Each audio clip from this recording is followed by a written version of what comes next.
this is the annual Stress in America poll that was conducted by the American Psychological Association. Let's take a look at how Americans are feeling in general. This isn't just parents, this is Americans in general. It shows that 87% of them agree the rise in prices of everyday items due to inflation, gas prices, energy bills, grocery costs was a source of stress, followed by 81% on supply chain issues, 81% on global uncertainty, 80% are stressed about potential retaliation from Russia, and 80% are worried about the Russian invasion of Ukraine. You know, I gotta say, this is the first time in a long time that Americans are actually paying attention to a war and are concerned about it. Now, the researchers say it is rare for so many people to be stressed about the exact same things. Plus, the negative effects of the pandemic do persist. Close to 2/3 of adults, 63%, said that their life has been forever changed by COVID-19. In addition, the survey revealed widespread grief and sense of loss, continued hardships for vulnerable populations, concerns for children's development among parents, and entrenched unhealthy coping habits. So I want to get to parents specifically in just a moment, but Cenk, brief comments from you. Okay, so I'm a parent, but I'm not stressed, but I'm unusual. But I understood from this story, it's a really important and interesting one, why people are stressed. I have an interesting theory, Facebook.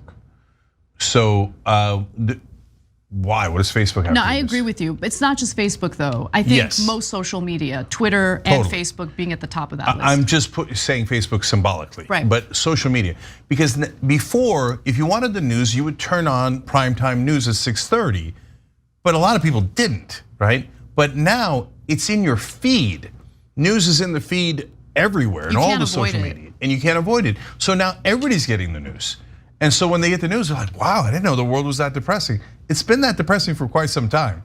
Now, of course, Trump took it to a totally different level because he would constantly jolt you like, okay, you should put bleach in your body to fight Clorox. And like one trauma after another, and one insanity after another. And then we get rid of Trump, but then damn it, the COVID's here and that's traumatic. The crises and then a continue. war starts and that's traumatic. And you can't get rid of it because it's in your feed. Yeah, that's true. I do think that things have gotten significantly worse in recent decades, certainly the last decade. Because think about it, I mean, we're dealing with so many massive crises, one after the next. You know, you have September 11th, you have the violation of our civil liberties as a result of September 11th. You have economic collapse, followed by, again, one catastrophe after the next. We're dealing with the global pandemic. A lot of these things, like a lot of these crises that would happen like once in a half century are now happening back to back to back. The world is moving faster. The world is moving faster, people are more aware of it, and there's no support for people, especially parents. So let's get to the parents. The parents were more likely than those who are not parents to list money, 80% versus 58%. The economy, 77% versus 59%, and housing costs, 72% versus 39%, as significant sources of stress. A real quick, Anna, I just gotta say, of course, I'm a parent. Well, are we more stressed about money? Of course we are. Because it ain't just about you, right? You brought life into this world and you're responsible for these people. And you have more costs. Exactly. And by the way, that's not surprising given the cost of childcare in America.